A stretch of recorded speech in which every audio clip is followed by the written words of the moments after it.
tenhamos um bom dia na presença do Senhor Jesus, né?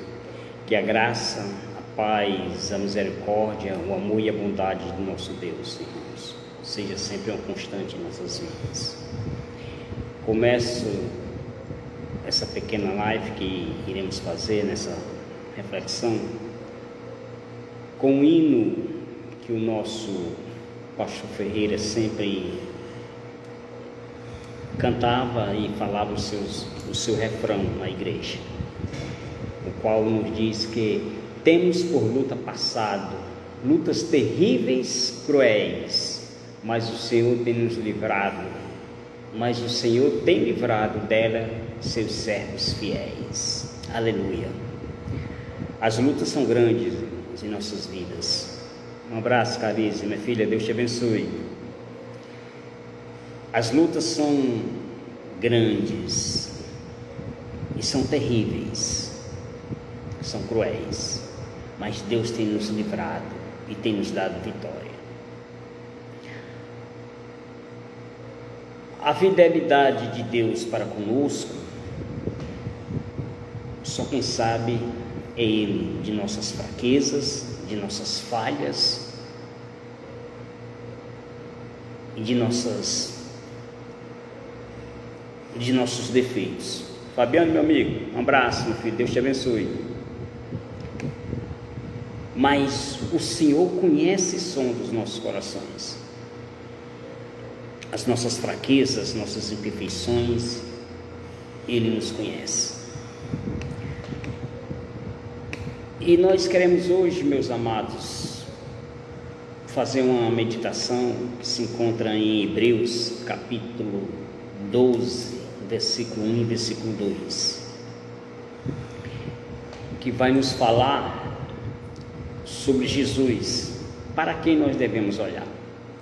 Hebreus capítulo 12, versículo 1 e versículo 2. Versículo 1 diz: portanto, nós também, pois que estamos rodeados de uma tão grande nuvem de testemunhas, deixamos todo o embaraço e o pecado que tão de perto nos rodeia, e corramos com paciência a carreira que nos está proposta,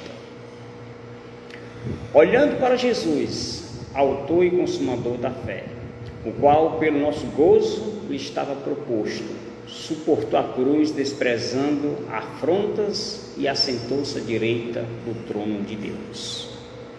Meus amados, nós sabemos que o Evangelho, ele não é fácil. Viver o Evangelho de Cristo, ser cristão, não é fácil.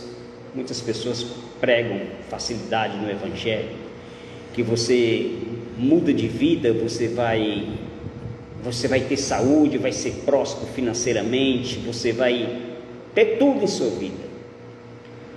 E nós temos tudo sim, o Evangelho nos dá tudo. Tudo que o Evangelho nos dá é a vida eterna, uma vida de gozo. Estamos aqui nessa terra, meus irmãos, como peregrinos de passagem, somos passageiros por aqui, porque o que nos aguarda é maior do que está aqui. A Bíblia diz que maior é o que está conosco do que aquilo que está no mundo. O mundo, irmãos, ele está proposto ao pecado.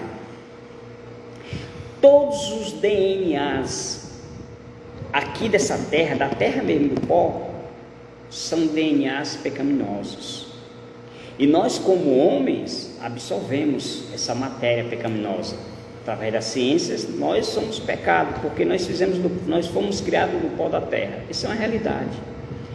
Então, aquele que entrar no céu tem que entrar sem esse DNA aqui da terra, porque a Bíblia nos garante um corpo incorruptível, sem pecado. E todo homem, ele é pecador. Mas Jesus transforma esse homem numa nova criatura. A Bíblia diz lá em Coríntios capítulo 2, versículo 17, que as coisas velhas se passaram, eis que tudo se fez novo. Quando você é verdadeiramente uma nova criatura, as coisas velhas passaram para você. Mas muitas vezes nós nos dizemos que somos cristãos, mas as coisas velhas ainda moram conosco, ainda está com nós, ainda está conosco. Então que sejamos essa nova criatura em nós, para que, como Jesus, ele recebeu todas essas afrontas e foi desprezado pelo mundo, pelas suas ideologias, ele foi desprezado.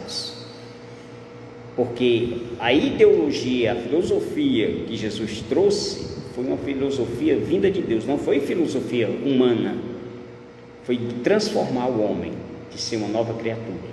Porque todos nós éramos perfeitos diante de Deus até a queda do homem através do pecado de Adão.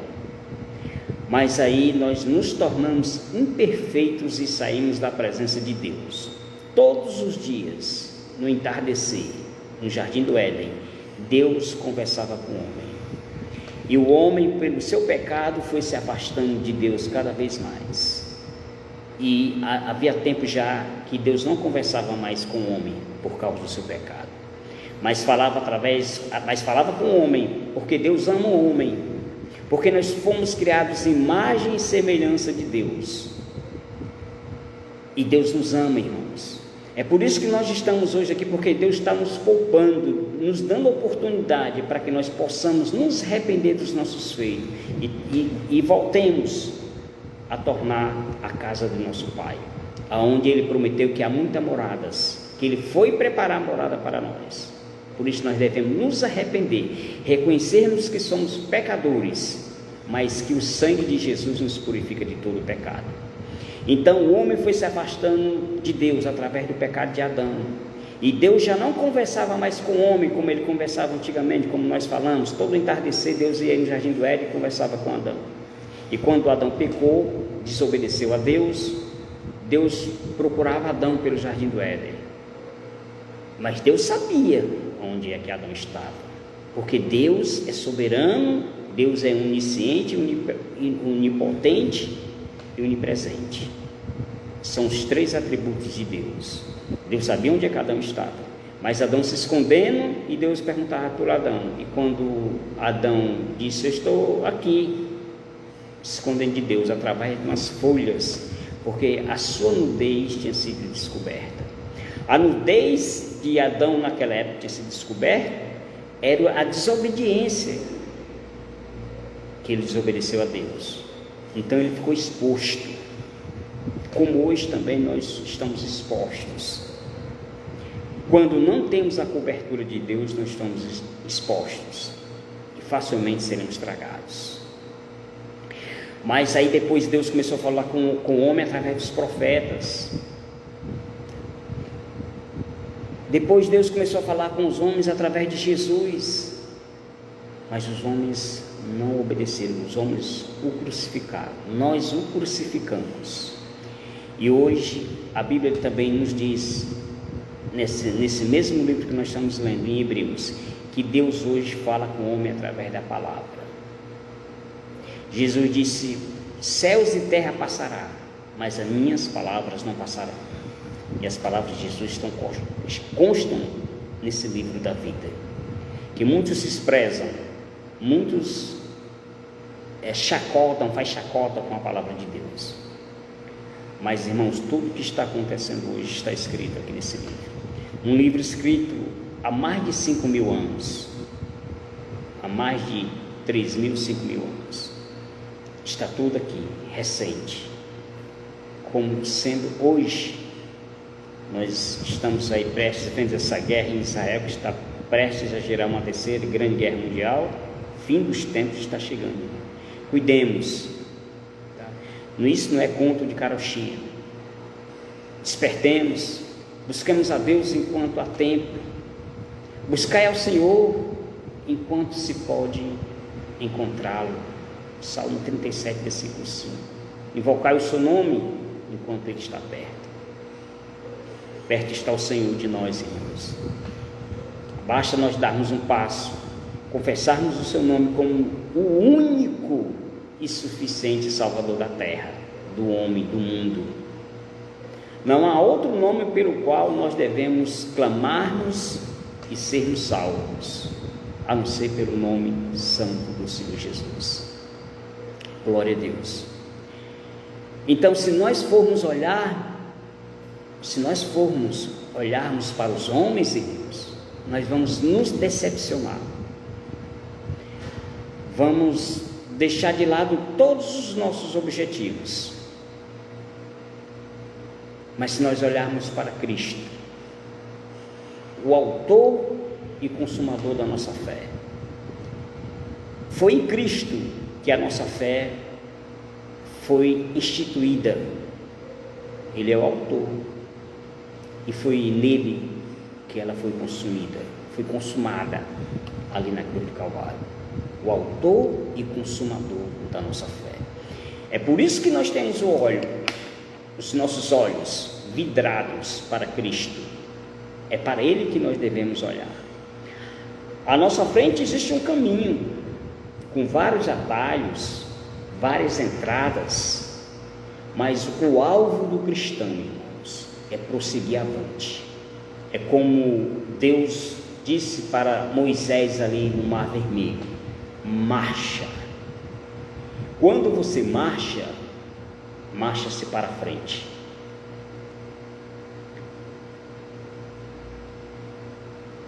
Josué, tem a passagem em Josué que ele diz: não olhar nem para a direita e nem para a esquerda, mas prossiga.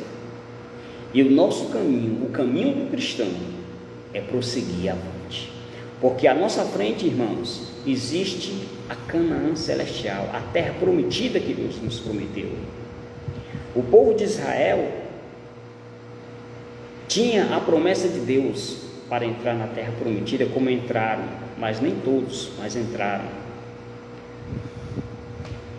Mas o povo de Israel passou 40 anos para chegar nessa terra prometida, aonde estava proposto eles passarem menos tempo, mas passaram 40 anos e ficaram rodeando entre si. Por quê? Porque eles se desperceberam, começaram a discutir, a murmurar, a procurar justificativas para os seus erros.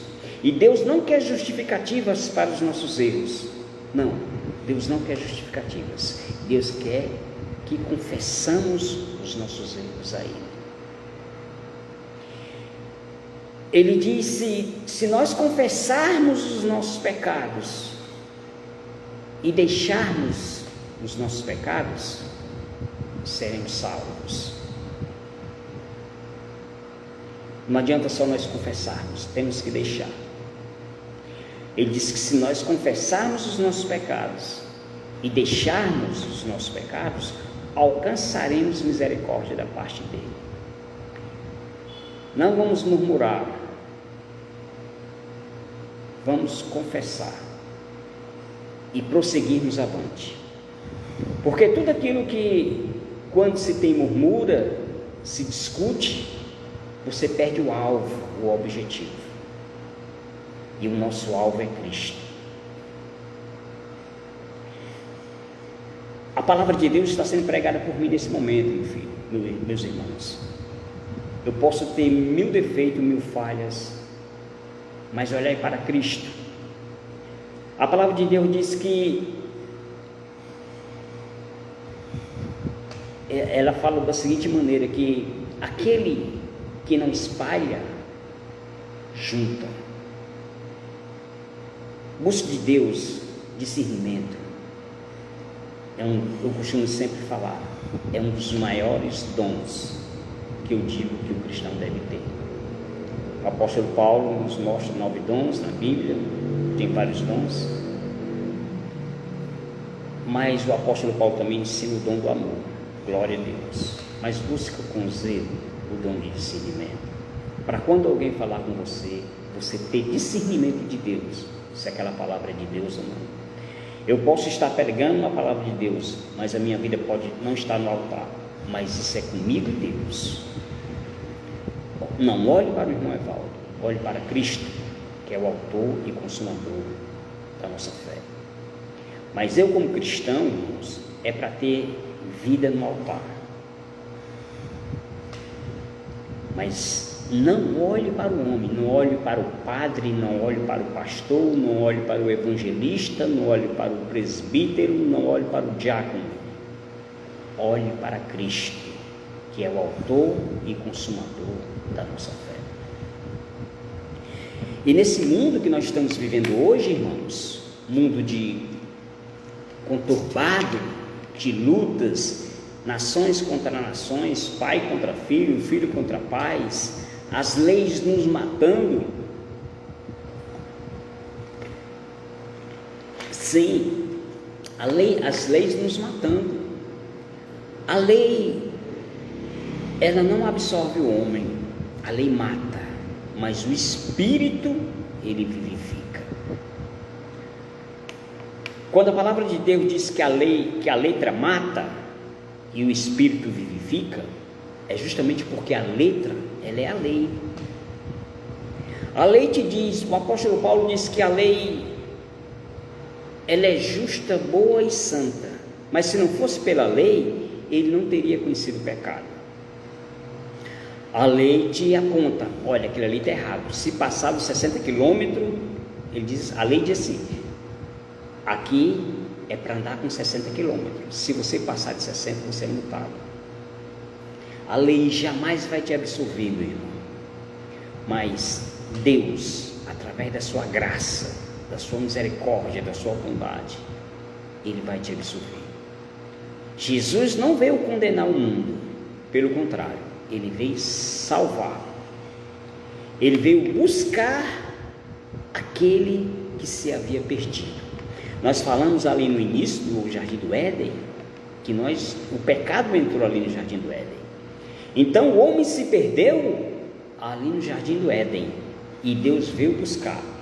Se nós formos ler lá em Lucas capítulo 20, no versículo 10, quando ele se encontra com Zaqueu, lá no final do versículo ele diz, eu vim buscar e salvar aquele que se havia perdido.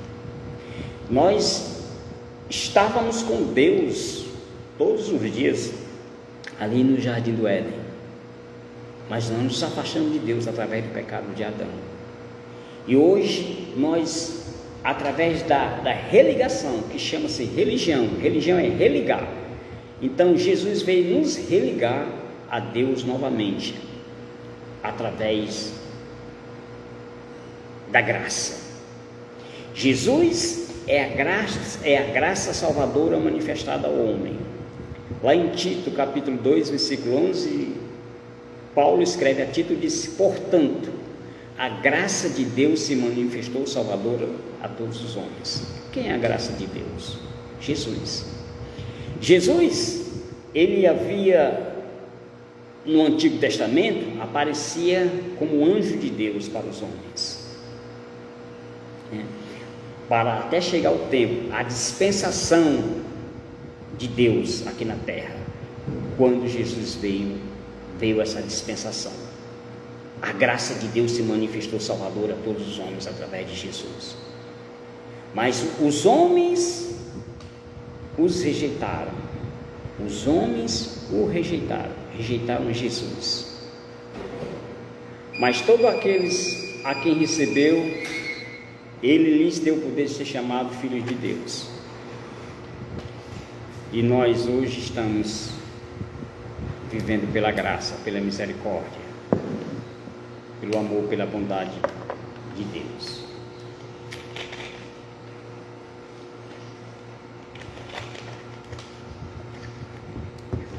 A palavra de Deus, ela nos diz em Mateus capítulo 10, versículo 28, Jesus escrevendo para os seus discípulos e dando ensinamento, ele disse da seguinte maneira: e não tem mais o que mata o corpo e não pode matar a alma.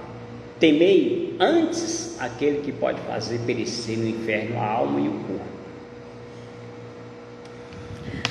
Nós nos preocupamos como homens, com as nossas vidas,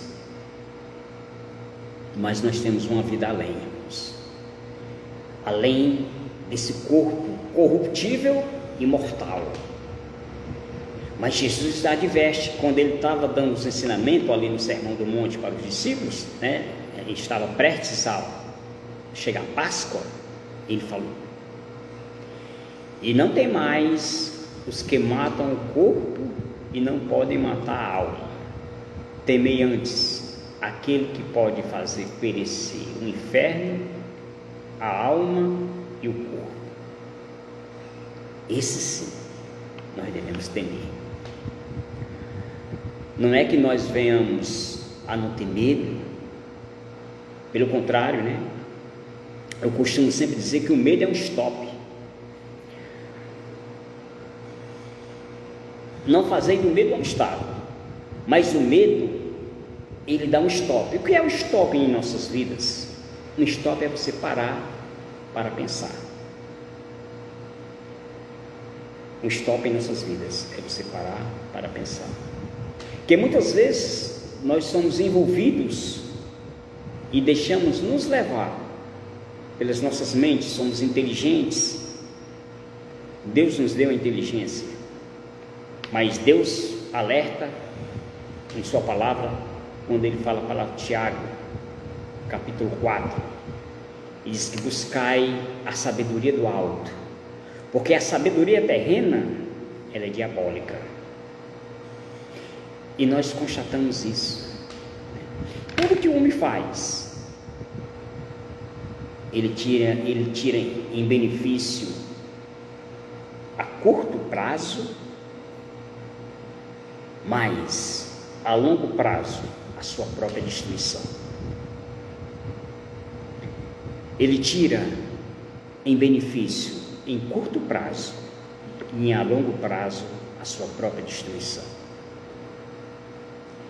Porque Deus deu uma inteligência ao homem, mas o homem não soube administrá-la. Se nós formos ver também lá no início, em Gênesis, quando Deus criou os céus, a terra, o mar, os peixes, tudo que nele há, e Deus disse: está aí, entregou na mão do homem, administre. A terra, irmãos, era para estar sobre a nossa administração, mas nós perdemos o controle da administração da terra. E quando você perde a administração, você perde o controle de tudo. Quando você perde a administração de sua empresa, você perdeu tudo. Quando você perde a administração de sua casa, de sua família, você perdeu tudo na vida. Mas Deus está dando uma oportunidade para cada um de nós, que possamos resgatar aquilo que nós havíamos perdido. A nossa sabedoria de Deus. Se nós perdemos os nossos filhos, as nossas esposas, as nossas casas, as nossas empresas, o controle de nossas igrejas, Deus nos dá a oportunidade de nós resgatarmos através de Jesus, o bom pastor. Olhai para Cristo, o autor e consumador de nossa fé. Como a palavra fala lá em versículo 1, nós estamos rodeados, irmãos, de tão grandes testemunhas que ficam nos observando. Olha, ali é o Evaldo. O cara diz que é crente, vive fazendo isso e aquilo, mas está com a Bíblia debaixo do braço, enganando os outros.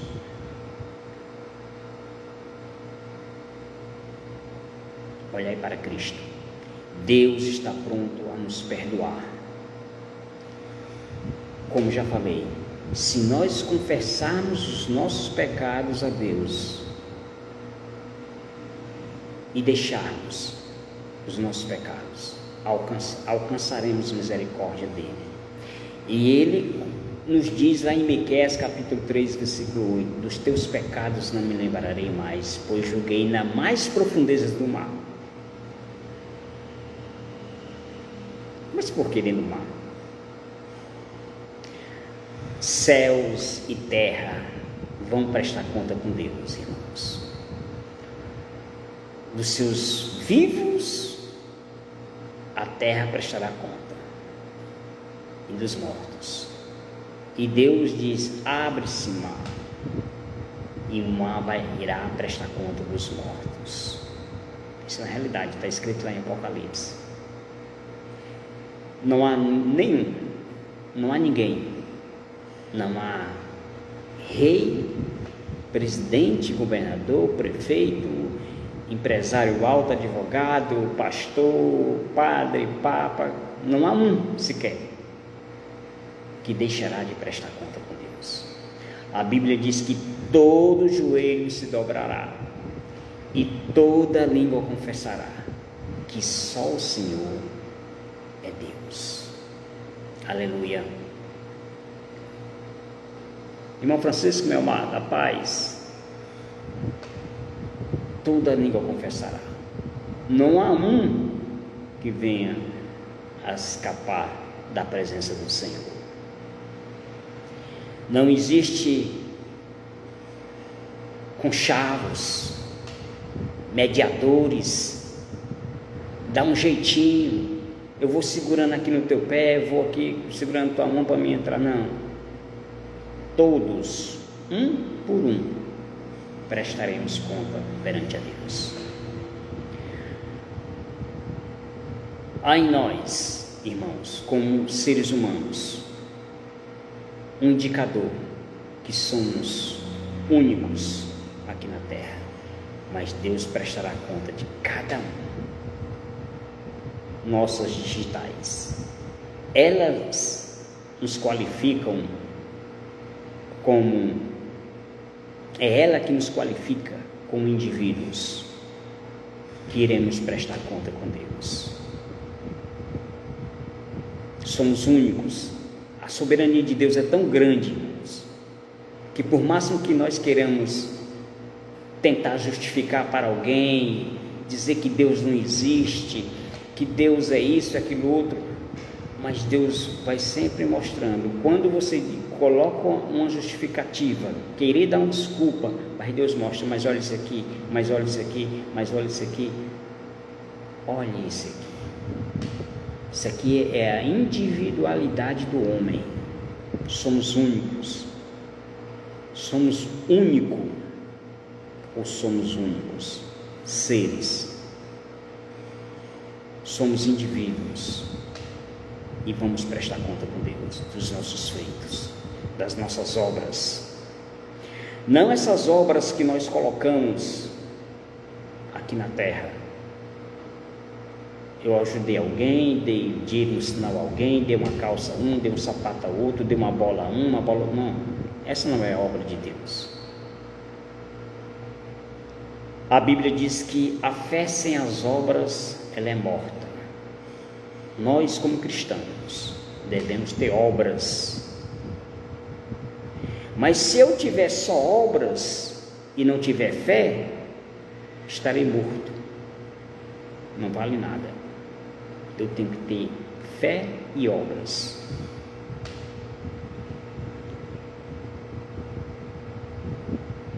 Não é dando dinheiro aos outros, dando roupa, dando de vestir, que eu vou ganhar a minha salvação, que eu vou ser salvo. Não.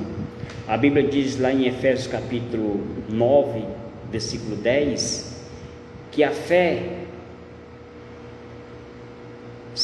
a minha salvação vem pela graça. Pela graça sois salvos, mediante a fé. Isso não vem de vós, é dom de Deus. Então a salvação não vem, não é o irmão Evaldo que vai dar, não é porque eu faço isso, aquilo outro, não. É um dom de Deus, porque Deus conhece o meu coração e conhece o seu coração. Olhai para Cristo, meus irmãos e minhas irmãs, porque Ele é o autor e consumador da nossa fé. Não olhe para o homem, que o homem está constantemente decepcionando, seja por suas obras, seja por palavras, seja pelo seu comportamento, pelas suas filosofias, pelas suas ideologias, mas Cristo não. Cristo nunca nos decepcionou. A Bíblia diz lá em Números capítulo 20, meus amigos e irmãos, que seja todo homem mentiroso e só Deus verdadeiro. Muitas vezes queremos questionar as verdades de Deus através da sua palavra, da Bíblia. Mas cada vez que o homem se aprofunda em questionar,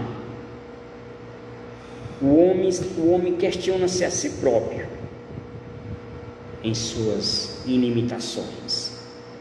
E quando nós buscamos em nós respostas para as nossas perguntas, nós muitas vezes entramos em depressão, porque não encontramos resposta. E a Bíblia diz lá em Isaías, diz que muitos fazem menção aos seus carros,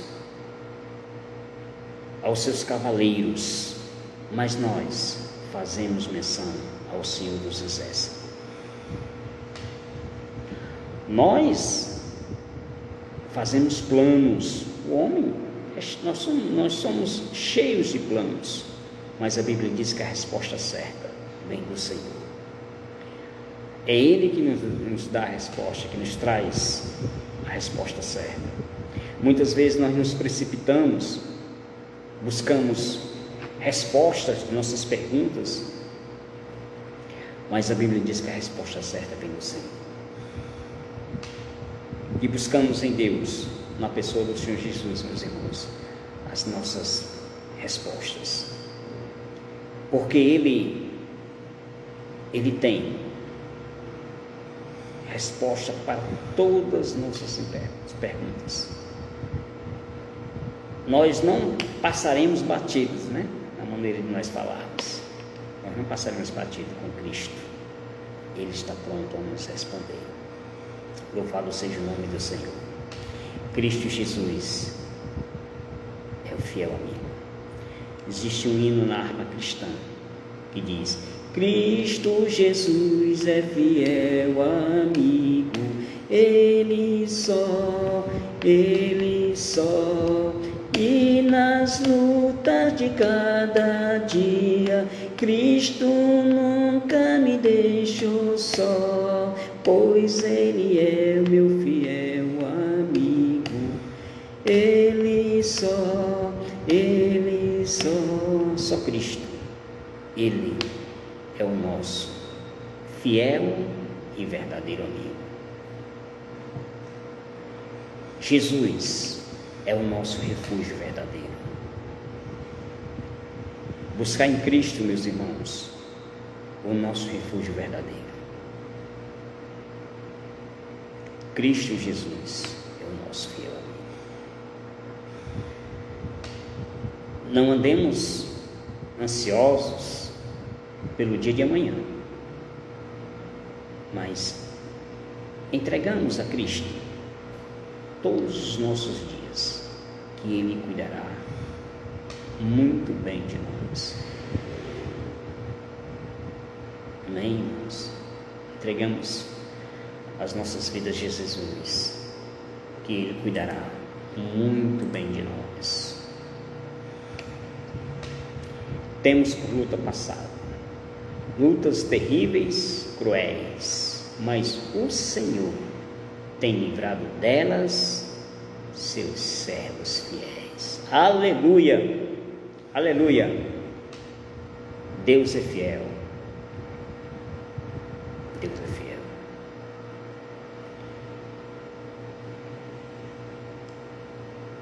Não temeis, não temeis.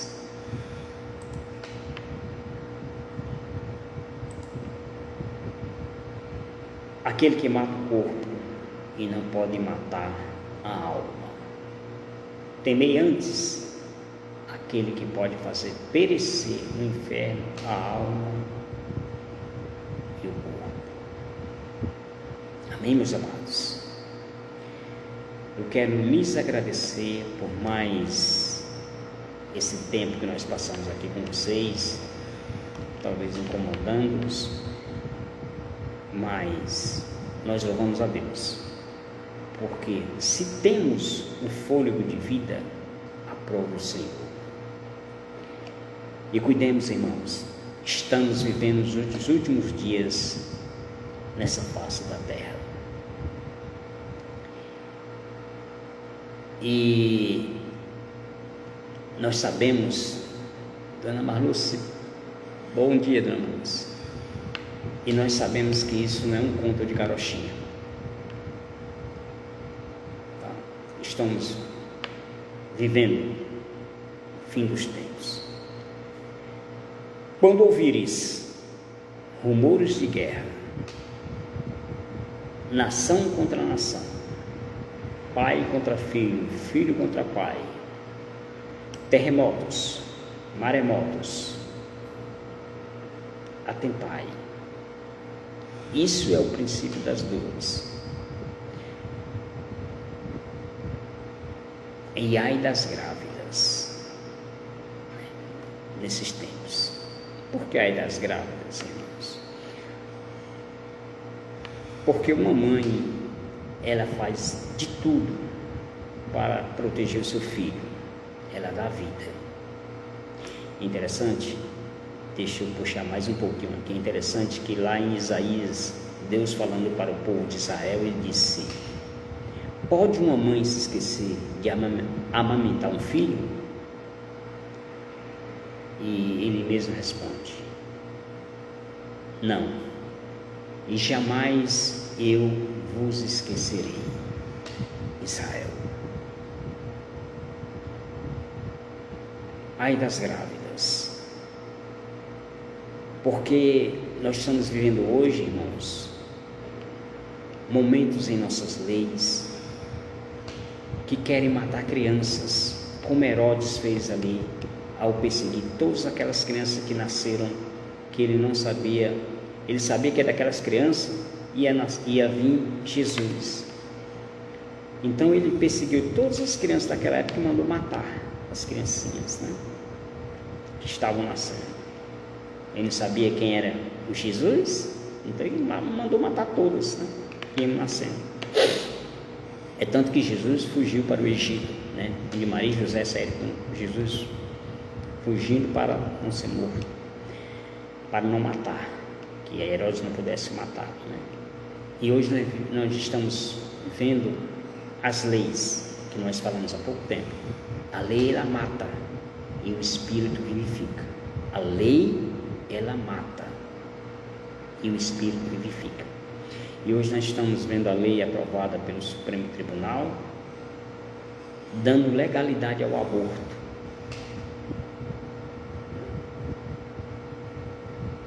A lei, ela mata. Quem compreende a lei? Quem compreende a lei?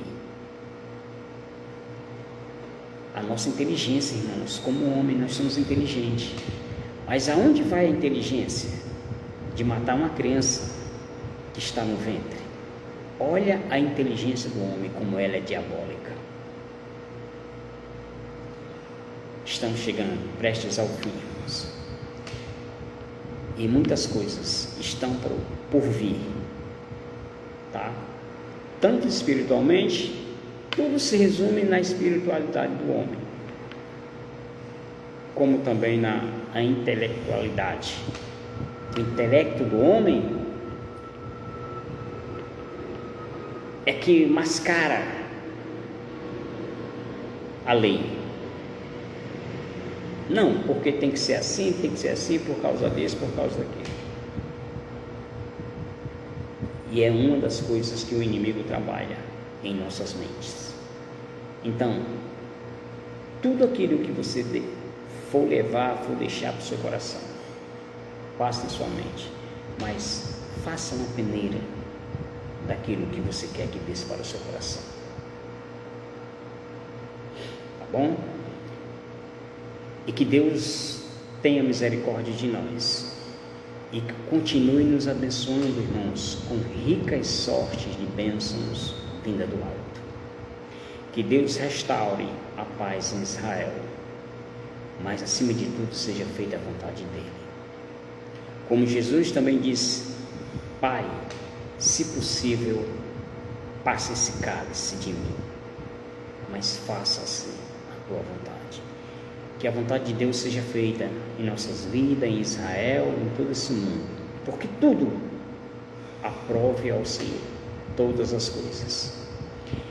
E a nós resta-nos que comais, que bebais, que façais qualquer outra coisa, irmãos, fazer tudo para a glória de Deus.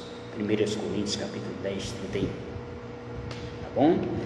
Que a graça, a paz, a misericórdia, o amor e a bondade de nosso Deus sejam constantes em nossas vidas, irmãos.